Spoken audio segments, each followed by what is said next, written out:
Hello, everyone, and welcome back. Many of you these days are starting their new faculty job at the beginning of the fall semester. This is a very challenging time in which you are hit by so many things to do in terms of research, teaching, planning for your future, knowing the new department, etc. Many of you are probably also going through orientation sessions that are provided by the university in order to provide some advice at the beginning of your career. But I really find these orientation sessions sometimes a bit generic due to the fact that they're organized for all faculty of a certain university of a certain college. So they tend to lack those practical insights which are very useful to know. So this is what I want to provide you in this video. Some tips to start your new faculty career, which are actual actionable items that you can implement immediately and can improve your chances of success for the long term. These are definitely the tips that I would have liked to know when I started my career. Let's not waste any time and let's start. A good starting point to start a faculty career is to have an understanding of the three different components at the basis of a faculty's job. And these are research, service, and teaching. So I will analyze each of these independently in a different video, since for each of them there is really a lot to say. And in this video specifically, we are going to focus about research. I know that the question that is in everybody's mind now is, what are the criteria in order to get tenure at my university? So what should I achieve by the end of my tenure track in order to be provided promotion? And of course, most of the time you're going to get a very standard answer, such as you need to excel in research, you need to excel in service, and you need to excel in teaching. But what does this mean in practice? A good starting point to answer this question is to look at your distribution of effort. So given 100, the time that you have available, how much is the percentage that you're going to dedicate to research? How much is the percentage of time you're going to dedicate to service and to teaching? So this could give you an idea of how you organize the time that you have available in order to be successful. One thing to realize is that the way in which you organize your time now is very different from how you organize it as a student, independently if you were a research assistant or a teaching assistant.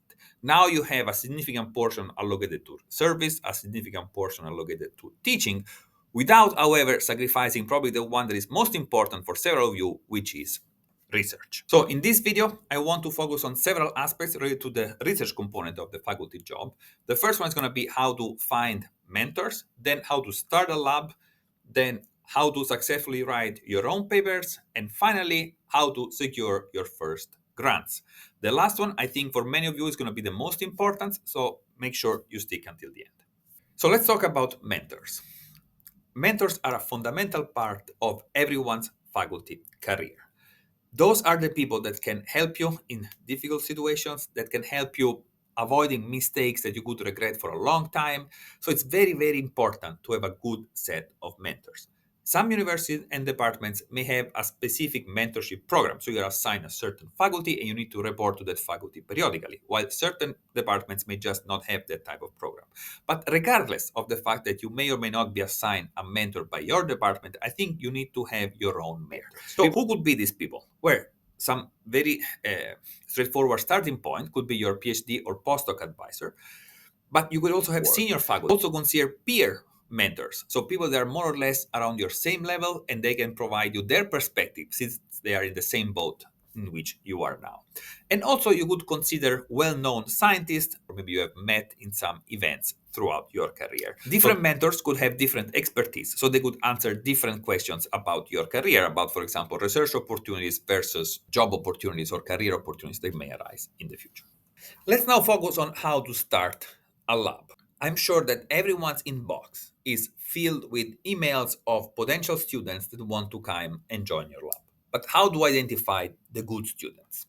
You have a startup fund with a limited number of positions that you can use to hire new students. And it's very important to hire good students because this could be a compromising decision in case things don't end up going exactly the way in which you would like. Some suggestions. So first off is do not rush. It's completely fine not to hire someone the very first semester, and sometimes it's even okay to not hire someone the second semester. So good ways of selecting candidates. First, I will have a good advertisement career. Reach to the students at your institution, both the graduate students, for example, master students, the current PhD students, which could be not funded at the moment, but also the undergraduates which are about to graduate and may be interested in going to graduate school. Also, advertise over community channels. So, for example, the mailing list that we use to advertise conferences, etc., could be a good way of advertising potential position opportunities in your lab. And finally, use social media, such as, for example, LinkedIn, in order to advertise potential position. You can also post in certain groups that are dedicated to this. Then, once you start getting applications, I really suggest you to look at them carefully. I would say probably 90% of them are those that are not really willing to consider, but there are a few that are actually very good, and it's important to catch them all. And once you have selected this short list of students, then my suggestion is to interview them one by one and dedicate at least 30 minutes of your time in order to talk to them directly over Zoom. I'm sure some of you are thinking, how can I be without a student for a year? I have research to be done. Well, a strong suggestion that I feel giving you is to work with undergraduates and master students that are already at your institution. These are people you can pay hourly, so they are way less expensive than a fully funded PhD tuition where you need to pay tuition and stipend. And at the same time, you can have someone to start working on preliminary results, finalizing papers, submitting, etc. Once you have identified a few students and you hire them, I think now it's your time to understand who you are as an advisor. Be clear with these students about what are your expectations, when you expect them to be there, what you expect them to produce, how you expect them to organize their time and report to you. My suggestion is to create a positive environment in which everyone can thrive. Be able to do some self criticism in order to improve yourself as an advisor. You just started this career, so you may not know what works, what may not work, what may create problems along the road. And here also is another point where mentors could be very useful. Another suggestion is to lead by example. So do not expect the students to do what you are not willing to do. So, for example, if you really want the student to be in the lab from 7 a.m. in the morning until midnight, let's say, it's an exaggeration, but is that what you expect? Well, then you should be ready to be there as well and work at the same time, because you cannot expect from others what you are not willing to do. Let's now talk about paper writing. So, you got a PhD, you wrote several papers. So, I don't think you need to learn how to write papers, although now you should write them independently. However, I think something important to understand is what are the expectations of your institution and your department in terms of papers. So, for example, are certain venues that are preferred versus others? Today, the option of publishing is so wide that maybe certain public interests are well seen for your tenure case versus others. And also see what is the feeling about having certain collaborators. Some departments may not like papers that are done with your former advisors, or maybe they would prefer to see papers that come out of your lab rather than papers coming out from collaboration with external partners. And by coming out of your lab, I mean papers in which the first author is one of your students. Also, it's going to take time to produce your own papers. So by the time you hire someone, and then the student comes and then he works on a new research problem and then is able to produce results, write the paper, submit it, get it accepted. It's going to be at least a year, but I would say probably even two before you have a paper with your own students by the time you start your faculty job. So it's completely fine in this meantime to keep publishing the papers that come out from your PhD or your postdoc and you have finalized yet. So those are going to fill the gap until you are going to be able to be completely independent and you have a certain set of students working that are going to be able to produce new papers. And let's now talk about the most challenging aspect, in my opinion, about starting a new faculty job, which is securing research grants. Grants are a completely different story than publishing papers. When we publish a paper, often we need to pay in order to get the paper published, while here we are paid in order to perform that research. So obviously the bar is much, much higher. A grant requires a vision down the road of 3 to 5 years about the work that you will be doing. And it also requires a very well defined and impactful problem that you will be working on. When you think about the idea for your first grant, then you have kind of two possible options. One is to base it on your previous research that you have already published, and another one is to come up with something completely different.